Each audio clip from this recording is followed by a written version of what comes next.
Bonjour chers frères et sœurs de l'église de l'I-Jésus, nous sommes aujourd'hui le lundi 13 juin 2022 et nous allons méditer ensemble Exode chapitre 24. Au chapitre 19 commence la section concernant l'alliance entre l'Éternel et Israël. Cette section se termine au chapitre 24.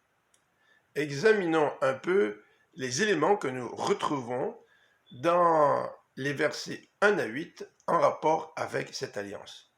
Moïse apporte au peuple toutes les consignes de l'Éternel et Israël s'engage à accomplir tout ce que le Seigneur lui demande. Cette ratification de l'alliance passe par l'offrande d'holocauste et des taureaux sur l'autel bâti au pied de la montagne par Moïse. Les 12 tribus sont représentées par les 12 pierres. Cette ratification de l'alliance comprend aussi la lecture du livre de l'alliance, à la suite de quoi le peuple s'engage de nouveau à obéir à toutes les paroles de l'Éternel.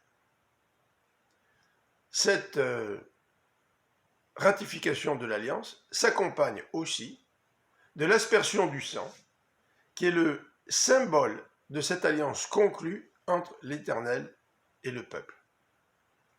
Dans les versets 9 à 11, les responsables d'Israël font une expérience de la gloire de Dieu sans que rien ne leur arrive. En effet, nul ne pouvait voir Dieu et vivre, mais le Seigneur les accepte en sa présence sans les frapper. Le repas qu'ils ont pris en présence de Dieu est une préfiguration du repas du Seigneur qui célèbre la nouvelle alliance, scellée par le sang de Jésus-Christ.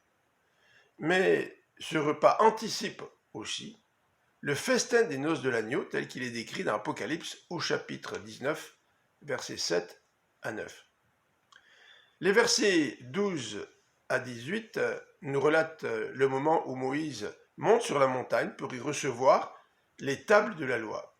Il va rester en communion avec Dieu 40 jours et 40 nuits, période durant laquelle la gloire de Dieu se manifeste par la nuée et le feu au sommet de la montagne.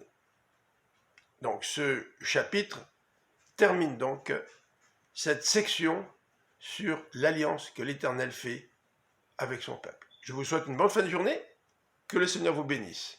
À demain.